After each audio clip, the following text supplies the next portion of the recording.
A few months ago, I was planning a continuing education event for pastors on preaching the Gospel of Matthew with two of my colleagues in the New Testament department of the seminary where I teach. It was a particularly busy season in my life where I had really overscheduled myself. So I showed up to the planning meeting not having fully looked over each of the scriptures we were thinking about using in the event. And we began to divide up the responsibilities for the different texts between the three of us. And when it came to this scripture passage, in my eagerness, I said I'd be glad to teach it. I mean, who doesn't love the parable of the wedding banquet, right? At least that's what I thought. My colleagues gave me a bit of a funny look, but we pressed on. We had a lot to do. It wasn't until I got back to my office and took a deeper look at the text that I realized what I had done. It seemed that my personal gospel preferences had gotten way ahead of me. You see, I love the Gospel of Luke, and with it, Luke's version of the parable of the wedding banquet. Do you remember Luke's version? It goes something like this. Someone gave a great dinner and invited many people, and, as was the custom in the Greco-Roman world, sent another invitation when the dinner was ready. But everyone who was invited began to make excuses for why they couldn't come. Someone had bought a piece of land and needed to inspect it. Another had just purchased a farm and its animals and needed to try them out. Another had just been married and couldn't make it for perfectly understandable reasons.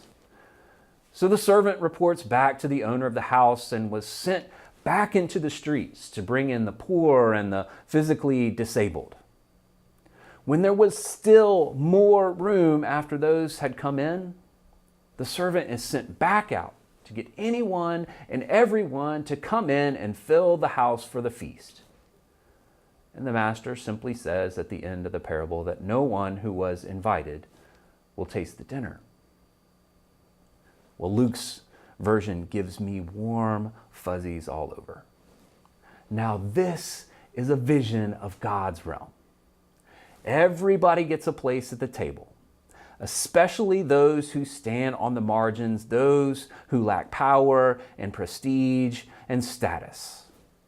It's one of Luke's great reversals, characteristic of his gospel. But Matthew's version? Well, let's just say that Matthew's version of Jesus' parable is shockingly and even embarrassingly different. Jesus' parable jars us. It jolts us out of our glazed over state of familiar Bible listening and reading. How can this parable be?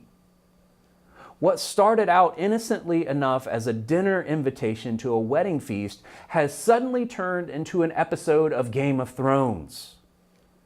Hardly anyone comes away unscathed, even those with the purest of intentions. The wedding banquet invitation goes out from the king. When everything is ready, the servants go out to issue the second invitation, and then it starts. Some make fun of the invitation and go away. The rest take hold of the servants and literally kill the messengers. And so, in retaliation, the king sends troops, destroys the murderers, and decides to burn the city to the ground. And then comes a third invitation. To anyone who might be left, good and bad, Matthew says, and the wedding halls swell with grateful souls. Whew! What a relief that that's over. Well, not really. Not just yet. Jesus isn't finished. That's not all, because apparently someone who narrowly escaped their city burning to the ground got invited to the party and got in without a wedding robe on. And the king, who clearly is not messing around today, commands the attendants to go ahead and just bind the man up and throw him into the outer darkness where there is weeping and gnashing of teeth, to which Jesus sums it all up saying, "For many are called, but few are chosen." What? Jesus? Not only are we shocked, but we sit, mouths open, a little horrified that this constitutes part of our sacred book. And on Jesus' lips, no less. Did Luke and Matthew not share notes well enough? Did Matthew miss the memo about proclaiming the uncomplicated wideness of God's love? This great banquet feast has gone askew. Well, before we abandon Matthew completely and jump ship, let's back up a little bit. Context, as they say, is everything. In the larger scope of Matthew's story, Jesus has been in Jerusalem since chapter 21, just previous to this. And let's say that things have gotten just the slightest bit contentious with the chief priests and Pharisees since then. Jesus has come into the city in what we call the triumphal entry. He's cleansed the temple, he's cursed the fig tree, and since verse 23 of chapter 21, he's been telling parables to the chief priests, to the elders, to the Pharisees, those who have relentlessly now questioned his authority. This makes for the third such parable, a kind of string of parables, and it might be that Jesus stands within the temple geography itself as he unravels these three parables. All that's to say, remember the audience. Jesus' parable addresses people who are walking around in blessed assurance of their privileged place before God.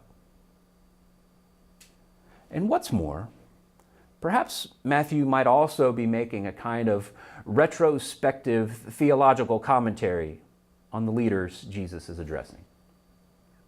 The burning of the city in verse 7 might be a reference to Isaiah chapter 5, verses 24 and 25, which say, "Therefore, as the tongue of fire devours the stubble and as dry grass sinks down in the flame, so their root will become rotten, and their blossom go up like dust. For they have rejected the instruction of the Lord of hosts and have despised the word of the Holy One of Israel." It continues, "Therefore the anger of the Lord was kindled against his people, and he stretched out his hand against them and struck them. The mountains quaked, and their corpses were like refuse in the streets.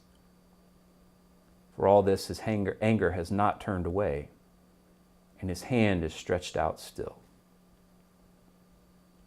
Now, maybe Matthew, writing, we think, after the year 70, is a generation after Jesus' death and resurrection.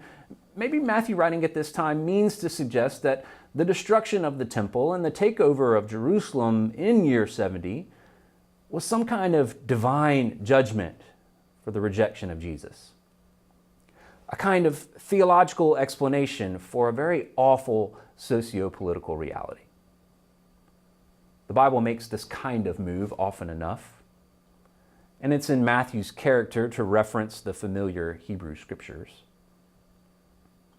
But Jesus' story for those folks, for that crowd, doesn't help us much. So what about a literary approach rather than a more historical one? This is a parable, after all, a kind of literature. And if the king in the parable correlates to God, then Jesus sanctions some pretty intense and ugly divine violence. In other words, the problem for us isn't just one of history and theology, it's a literary and theological problem too. And a big one at that. But if we're going to take a literary route, let's just note how absurdly all of this plays out. Let's revisit again how the story unfolds. The second invitation goes out, and people refuse to come for various reasons. Now, newsflash. In a culture that revolved around honor and shame practices, where it would benefit all people who were invited to attend, no one, Absolutely no one would refuse this invitation, especially from a king. It's unrealistic that they would refuse, much less kill the king's servants. It's absurd. And then in verse 7, while the wedding banquet sits on the table and the prime rib gets cold, the king sends out the army and burns the entire city to the ground. Don't you think that may have taken more than about 15 to 30 minutes? And yet he still has the time to send out another invitation on the exact same day? Absurd. And then there's that bit at the end. The cruel and unusual part about the attendee who commits the party fashion faux pas. Perhaps, maybe, just maybe all his things had burned up in the great city fire that happened 15 minutes ago. So the punishment doesn't quite fit the crime. He's thrown out into the darkness because he didn't have on the right apparel. You see what I mean? It's absurd. It's implausible, it's hyperbolic, it's exaggerated.